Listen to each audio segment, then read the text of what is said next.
Good evening. Today we have with us the Director Health Services, Dr. Josie Desai. We have Dr. Utkarsh Vitodkar, our State Epidemiologist. We have Dr. Sunanda Amonkar, Associate Professor, Department of Internal Medicine, GMC, who's a treating doctor, head of the team at ESI Hospital. And we have Dr. Ira Almeida, our Medical Superintendent of South Goa. And of course, we have Meghna ji. I'll request Dr. Desai to give us an overview of the COVID situation in the state. Good evening. Good evening.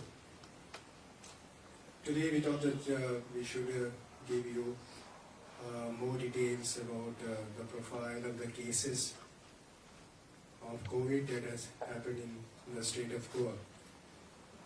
But before that, I would, as usual, I will present to you the figures of the day about the test and the positives for the day today. Today we have tested 1,586 samples, out of which 130 samples are reported positive for COVID. This brings the total, the cumulative total of samples tested to 91,182, and the cumulative figure as of today for the positive stand at 2,583. We have 53 cases which have recovered, and they are discharged. So total number of patients who are discharged cumulative as of today stand at 1,540. A bit of analysis that we did. If you take the total population of the state and the total samples tested, it is like we have tested 6.07% of the population of the state. 6.07% of the population has been tested. If you take the positivity rate of the total tested, then we stand at 2.83%. So total samples tested, 2.83% of that tested, total tested, that is 91,182. So we stand at 2.83%. Our recovery rate is 59.6%, and our case fatality rate is less than 1%, that is 0.61% of the total positives.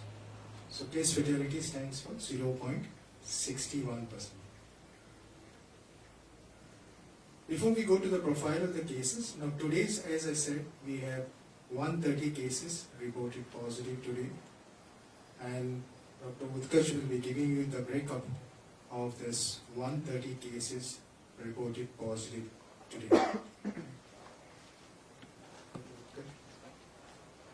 Doctor, please take the mic.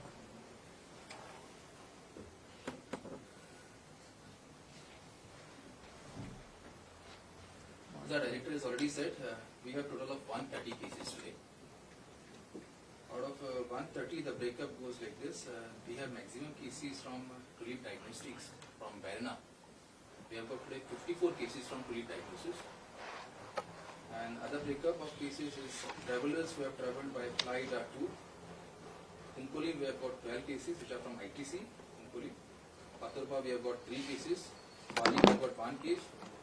Madgaon we have got 3. Molim we have got 2.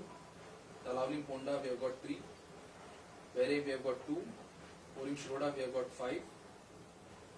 Bicholim, Marcel, Savardem, Kamulim and Panjim we have 1 each. Chimbel we have 10 cases which are 8 from Indranagar and 2 from Gaulebad. Navilim we have 1. Honda Priol we have 2. Honda we have 1. Pernem 1. Taligaon 1. And other cases are Mangur link cases are 22. Other information, everybody knows that we had around 7 dedicated ambulances, hand ambulances, and we are shifting symptomatic and asymptomatic patients in these ambulances. So now we have added 9 buses from GTDC. These 9 buses are placed at various locations in the PSC level, and all asymptomatic patients will be shifted with this help of these 9 buses to COVID care centers. Yeah, after that, when it comes to the mortality of due to COVID or other comorbid conditions, today we had 3 deaths reported, bringing the total number of deaths in the state of Goa so far to 17. Out of these 3 deaths, 2 deaths have occurred in the COVID hospital and 1 outside the COVID hospital. Now when we did a brief analysis of all these cases, we found that majority of these cases, except 2 or 3, majority of the cases had comorbid conditions with uncontrolled diabetes, hypertension, 2 of them had malignancies, 2-3 were on dialysis, and so on. So all of them, majority of the cases had comorbid conditions. Dr. Sunanda Avalkar, now she is in charge of the entire clinical team in the COVID hospital, and she will give us the profile of these cases which are treated, all the cases which are treated in the COVID hospital, and also about the deaths that are reported in the COVID hospital.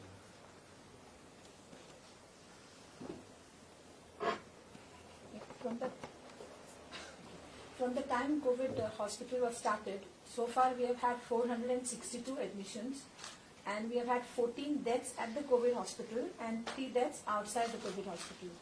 As far as the breakup is concerned, there were 9 males, breakup of cases at COVID, 9 males and 5 females, whereas the 3 patients who expired outside the COVID hospital were all males.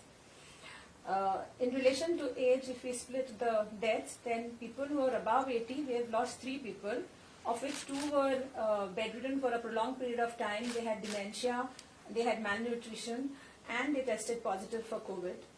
One of them when tested positive and presented to us with bilateral pneumonia. In the age group between 70 and 80, we have had 4 deaths. 3 of the patients had comorbid conditions like diabetes and hypertension, and 1 of them had a past history of stroke. Between 60 and 70, we have lost 3 patients.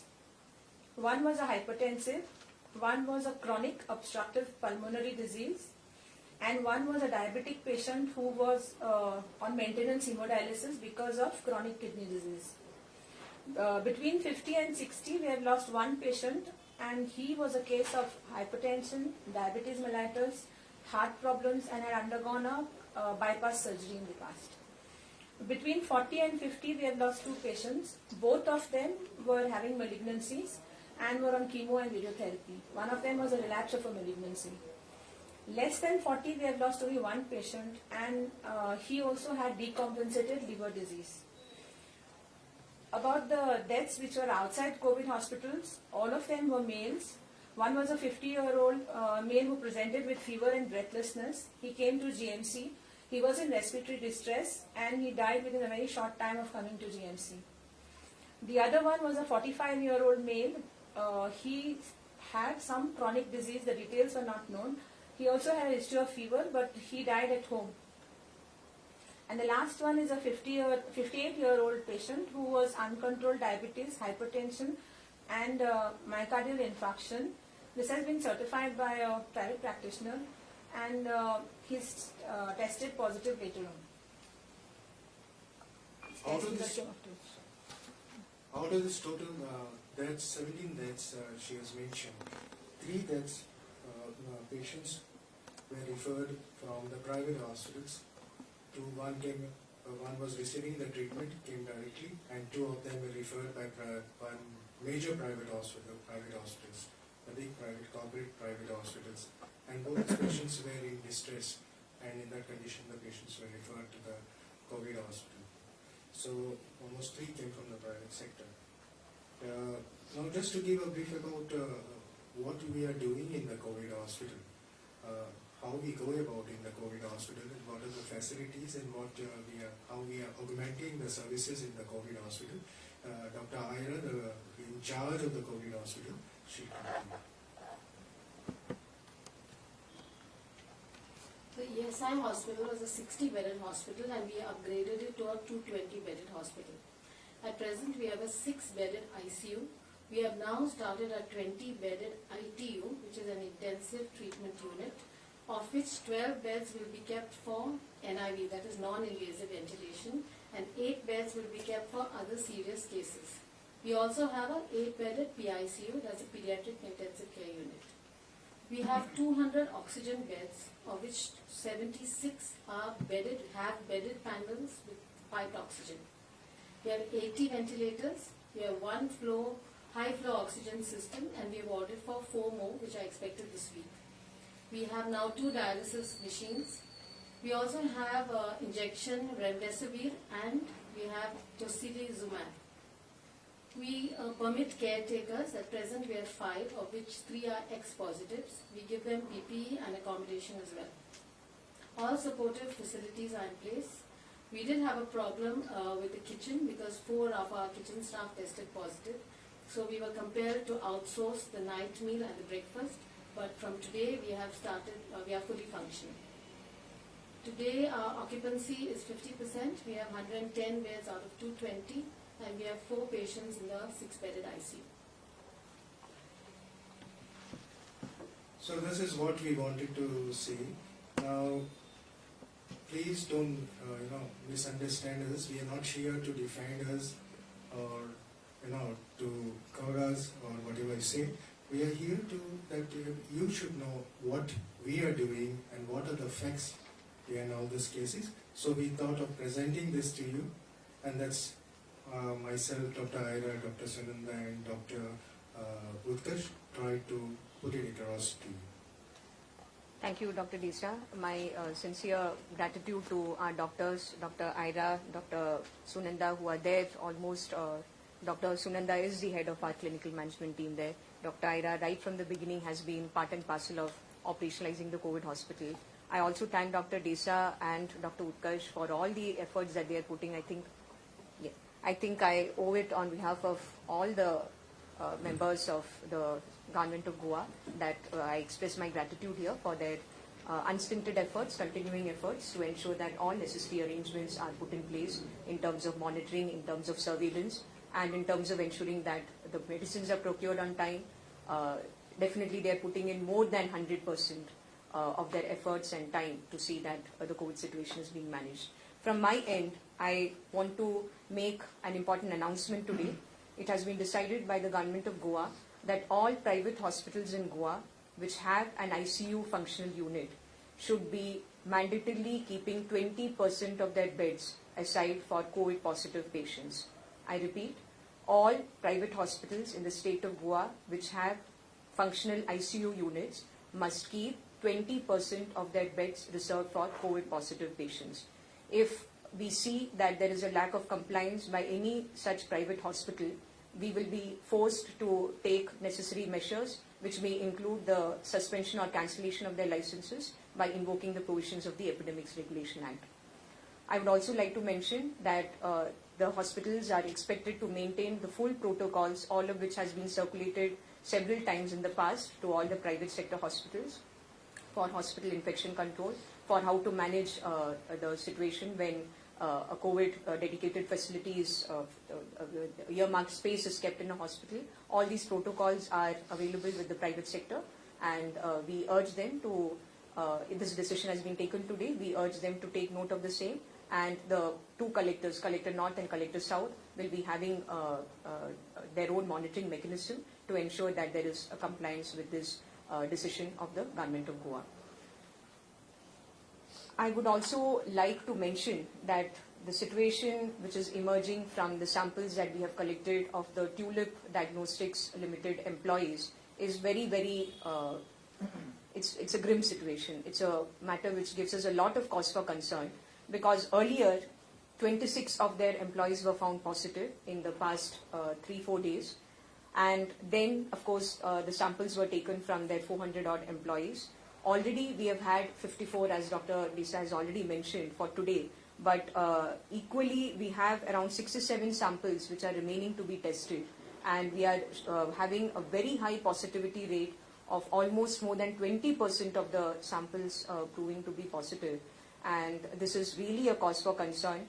I take this opportunity to urge and to request all the industrial units, the industrial estates, especially the pharma companies, the pharma and allied industries, and all workplaces in the state of Goa to take all necessary precautions and to adhere very strictly to the guidelines of the MHA, which were issued in connection with the opening up of workplaces when we entered lockdown 3, lockdown 4, and subsequently unlock phases 1 and 2. So my earnest appeal that all workplaces must ensure that they take all necessary precautions. It is really quite sad that we are having a situation where one employee is then infecting many other employees. All necessary precautions must be taken. In the case of Tulip Diagnostics, as we can see, the numbers are very, very high.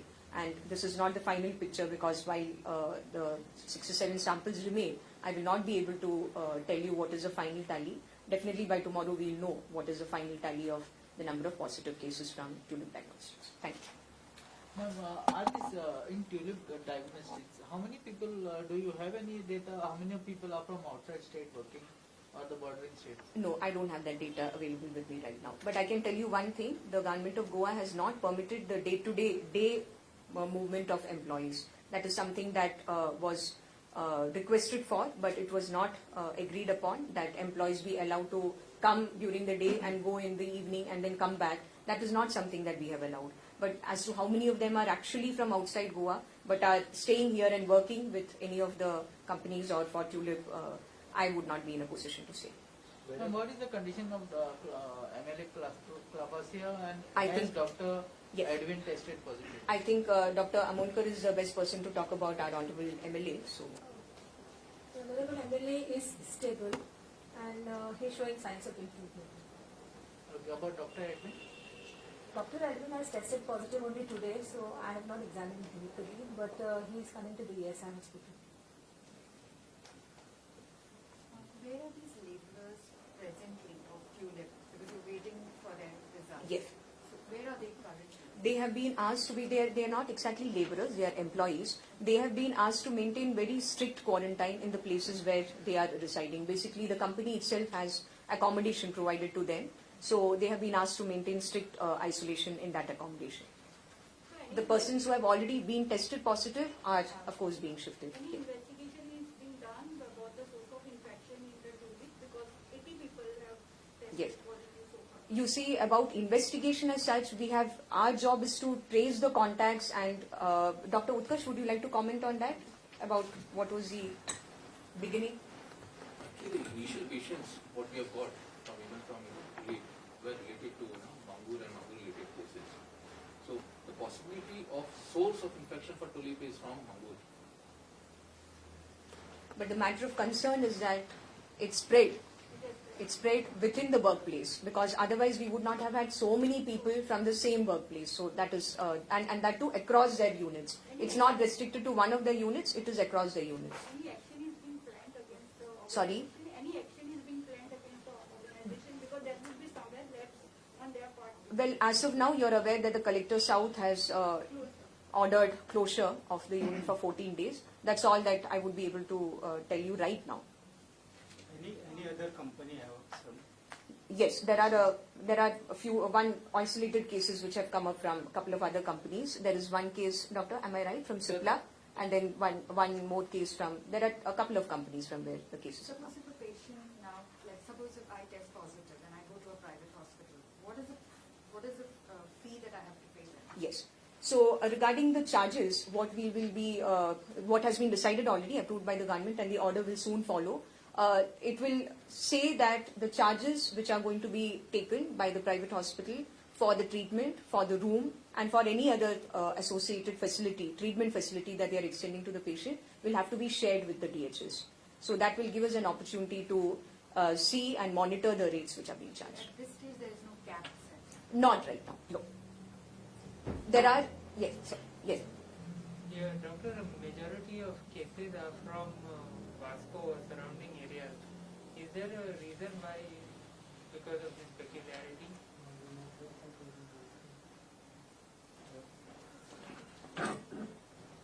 See, the majority of the cases, because we have the viral load there.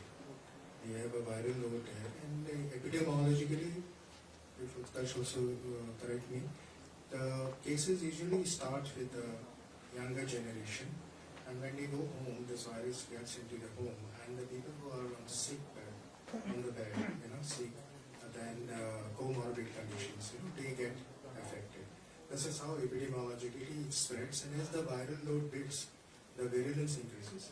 So the cases affecting, that's the thing. But you must remember that, as I said earlier, and Dr. Simanda also said, presented to you, majority of the cases that's which has occurred are having severe comorbid conditions. Within Vasco, Utkarsh can add to that, Utkarsh?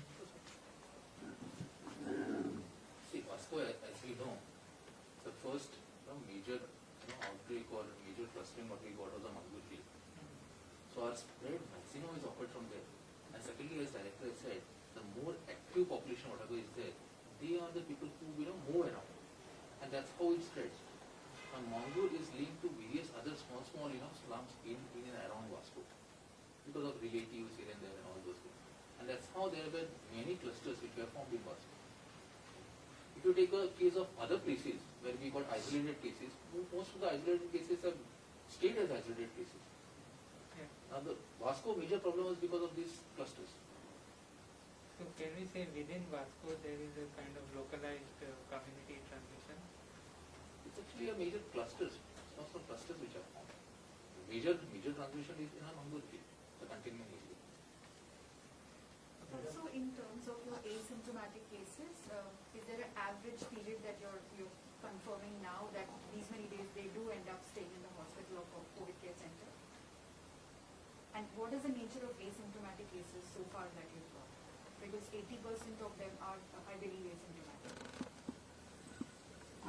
Most of them are presented with fever, body ache, malaise, sore throat, and cough.